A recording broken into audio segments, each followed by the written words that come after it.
Was there anything else that you wanted to share?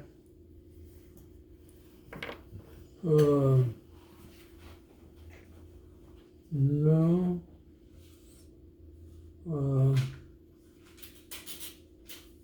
In regard to the property out here, I would have liked, at one point,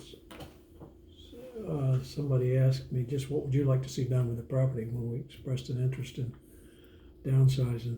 And I said I'd like to see it developed into a really, really nice park. Oh, that's nice.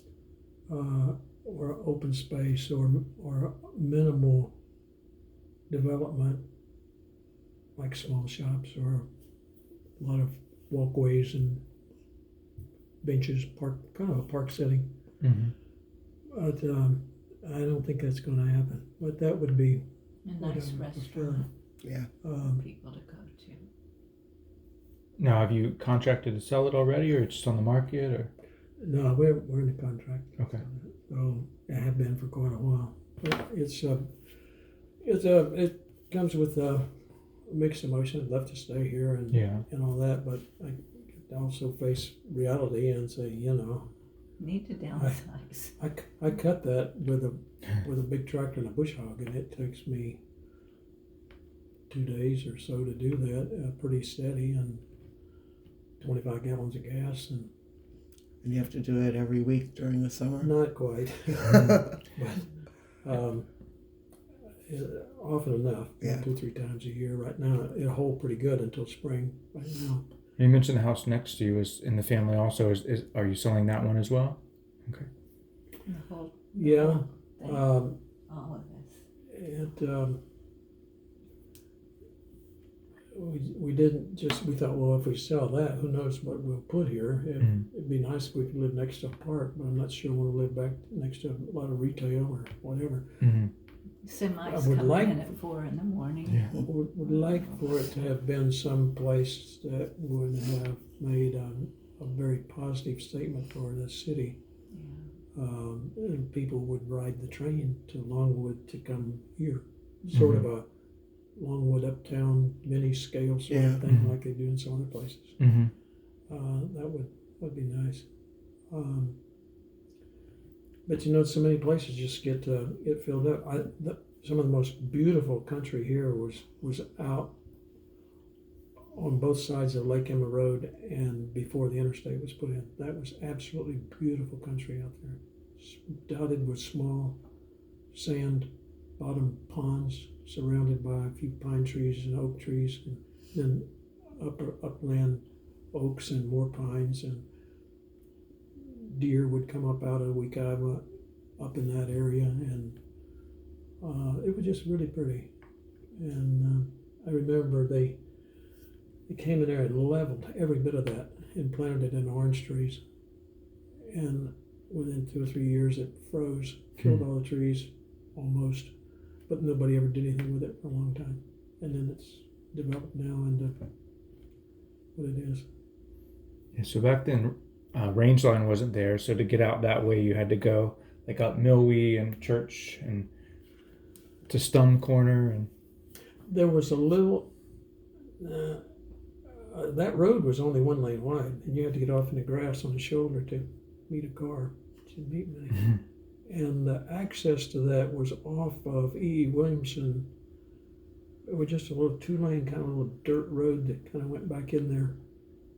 And eventually the road, I think, eventually went all the way out, and probably all the way to 46 at some point.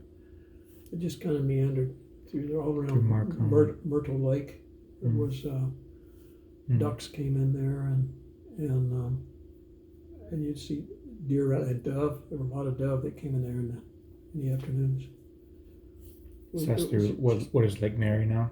No, Myrtle Lake is still out there. It's just a fraction of what it used to be. It was fairly sprawling, not very well defined lake. But there's still homes there, and the road is just before you get to Woodlands Elementary. There's a road that turns off to the right, goes back down through there. It goes back in there. No, it's not Lake Emma. It's before you get to Woodlands off of E. Williamson. Okay. There's a little Gotcha. churchy thing there on the corner there, I Mhm. think, and then the road goes back there. It goes back in that area. Yeah, beautiful country, and the railroad ran through there, of course. That was they've turned all that into a trail now. Took all that railroad. Used to go to Forest City, and the big huge citrus plant in Forest City. Fosgate. Oh yeah, my Mhm. granny worked for Granny Whitehead worked for Fosgate, packing oranges. Her husband, the agent in Altamont, died when Dad was just a young teenager from pneumonia, and she had 3 kids to raise, and she didn't have a lot of local family here to help her, and it had to be a struggle for her. But she worked in the lunchroom at Lyman and packed oranges in the afternoons at night for Fosgate to make ends meet. Back when And Forest City was separate from Altamont. Oh yeah. Yeah. Your dad worked after school as a high school boy, right? Up there at the corner of 436 and Ronald Reagan runs Yeah. into it. There was a It was an old general store, Was that Fuller's store? Fuller store, Uh-huh. and he and Graham Fuller, who was Herbert Fuller's only son, were several years apart in age. Graham was quite a bit younger, but they were good buddies. And his dad, Herbert Fuller, sort of took Dad under his wing to try to help him, and he actually worked in the store there, and delivered groceries. They actually had grocery delivery back I then, remember. and Dad would drive Mr. Fuller's little truck around in the neighborhood. It was a little, you didn't need a driver's license. You just drive around in the neighborhood and deliver the groceries. And I can remember that store being in there. They lived above it. There was an apartment above the store, and they had gas pumps out front. I can remember sitting in the back of the car, and Mr. Fuller coming out there and pumping the lever till he filled the glass tank on the top of the fuel up to however much you wanted to buy, and then put the hose in your car. And that's about. Wow. I can remember that. And the bread man left bread in a box outside the store that he had access to, just a bread box, and they put the bread in there for the day. Now that store was on the northwest corner? Northeast. Northeast. Northeast corner. Yeah. It's where the what's there now? Train station parking lot? Yeah, train station parking lot there. Yeah. And the highway was divided there from the railroad station down to the hotel. Okay. It was 2 lanes, and there was the trolley track in the middle. Okay. And when I grew up, there was they made a sidewalk out of that, but the road was still split until it got down to Maitland Avenue and then came back again. But that would get the Northerners from the train station to the hotel. Yeah, the hotel was right at Maitland Avenue. Mm-hmm. Yeah. I remember that was Yeah. such a pretty site where it used to be. Or Yeah. It was a pretty It was, nice hotel. Yeah, everybody had a hotel. Longwood had a hotel, and Sanford had that big Mayfair place, which is still there. There. And people would come down and spend the winters primarily. But they had a nice. The one in Altamont was pretty nice. I think I told your mother worked there for a while as a waitress. I'm writing an article right now about Wagner, Winter Springs. Mhm. So I'm just curious, like what you remember. Of course, everybody remembers the narrow road with the sharp curve. There was a freight line that ran out there, and it ran right along the north side of 434, and there was a load platform there where they loaded produce.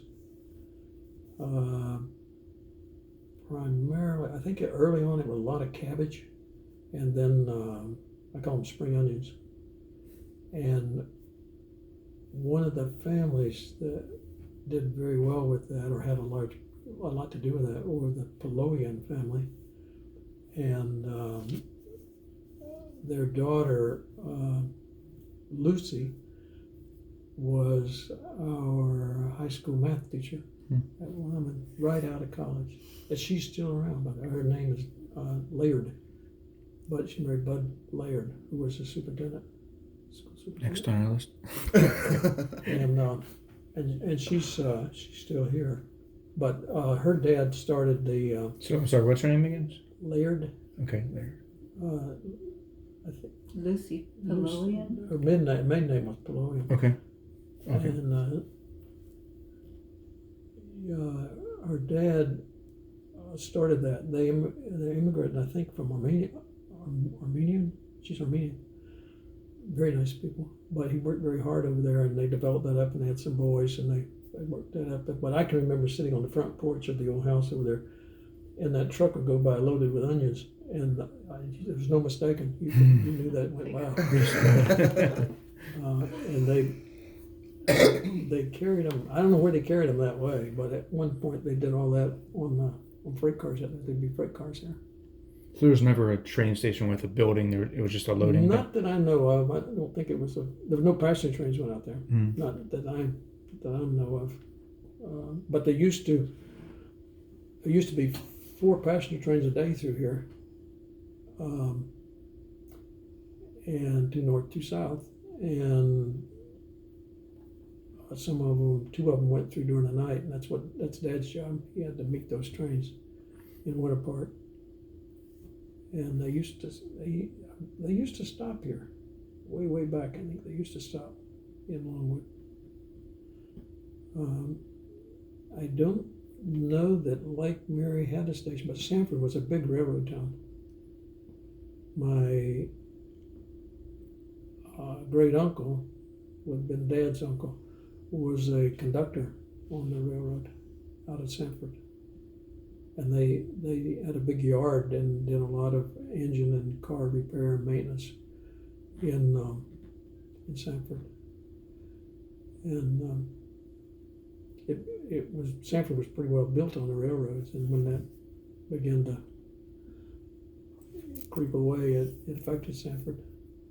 I actually took the evening train, the night train from North Carolina into Sanford one time. So Yeah. we arrived in the middle of the night, I remember. Yeah. Sanford was a stop, and I came back from the Army from New Jersey. That would have been in 58 or 59, I don't know. But I ended up on the local train. There were passenger trains that went more or less straight through. They would start in Miami, stop in Lauderdale, maybe Orlando, Jacksonville, Sanford, maybe big town. But the other trains stopped everywhere, and it took forever to get from there to Winter Park. It was seemed like days, but it was a long time. I remember hearing that when you and your sister were little, the train would go by. They were here in the old house, and she'd say, "There goes your bread and butter." Dad loved the railroad. He retired, and with the railroad pass, he retired with the guy he worked with for the last few. They retired the same day. And those guys just would ride the train for a week, get off and get a hotel room, get showered, cleaned up, and get back on the train. They rode all over, everywhere it went. They rode all that. Tried to get their wives to go a few times, and I think they did. But he said he just loved to listen to it. And back then, the rails were not welded together, so you got the click-on. And it was just music to his ears. And he put so many people on trains so many years. And he always dreamed to say, I want to get on one of these one day and travel. That was his dream when he He did retired, right? Yeah, he did that. That was sort of in his blood. And back then, the railroad was a job security place. Back in coming out of the Depression and going through that, you needed something you could depend on. Right. His draft number came up several times during the war, and they would not take him when they found out he worked for the railroad. Wow. 'Cause we need you where you are. And who was the guy that your dad worked with? Do you remember his name?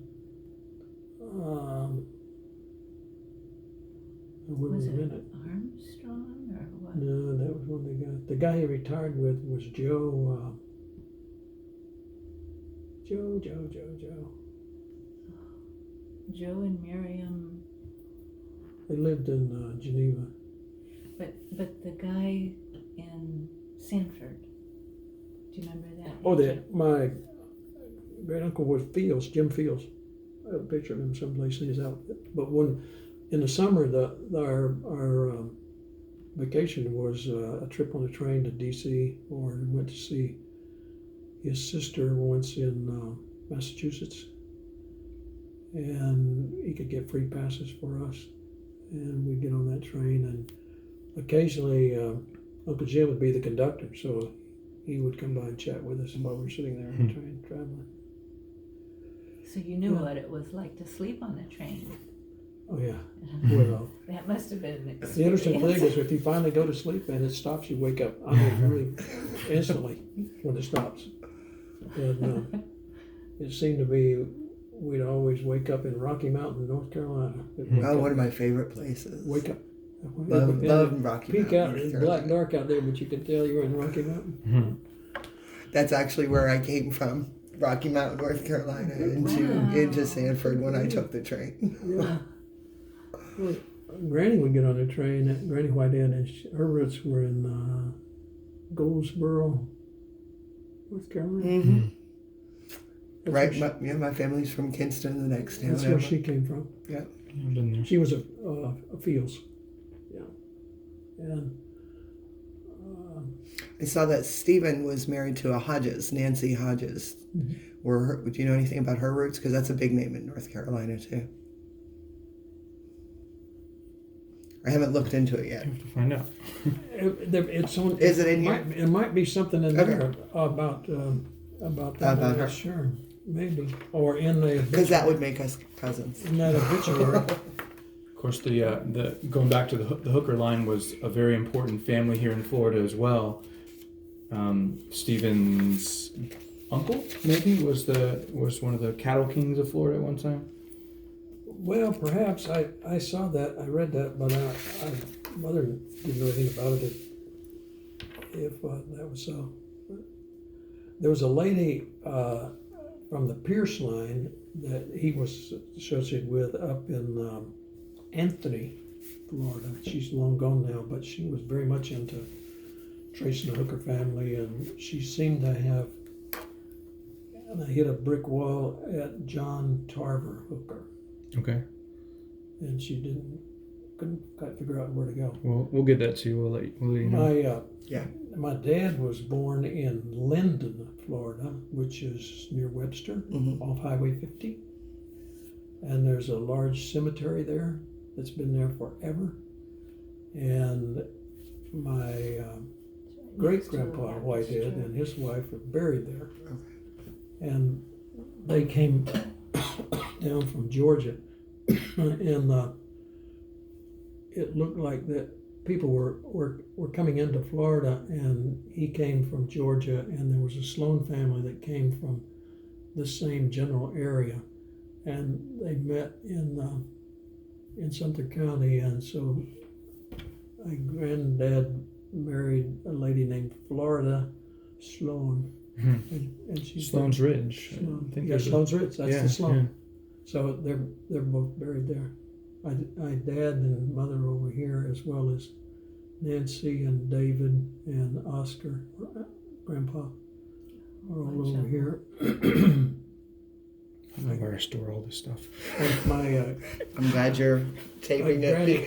Granny Whitehead and her husband are buried in Claremont. She had some roots in Claremont. Yeah, I'm gonna have to refer back to you when I'm putting it all in the family tree. Well, I've really appreciate all your time here. We've thank you so much. It's been yes, really absolutely. cool to hear about it. Okay. Very much I enjoyed. think I could talk to you for another hour or two. Yeah. I know, it's fascinating, isn't it? It Let me is. take some pictures. It is interesting, and And to look back on all that and to have been here all that time and see what's Changed happened, all around you. how it's changed. It's pretty amazing. The guy lived across the street over here from where we lived in a little garage that didn't even have any indoor plumbing. He had a little pretty house out back. That was okay. And I was going to tell you, there was a bar in Longwood. You know that? A bar? A saloon or something. It was Okay. it would have been at the end of Warren Street Okay. between the railroad track and 427. Okay. It's called Madden's. Okay. Madden's Bar. They had a pool hall in there. Between the railroad track and 427 on Warren? It was across 427. Okay. Warren would have gone right into the front door. Okay. Yeah, that's where that was. Is that the good place to hang out? No, The bad place to hang out? Mother said, "Thou shalt not go there anywhere near that place." So This is awesome. that was it. All right. Thank you so much. Okay.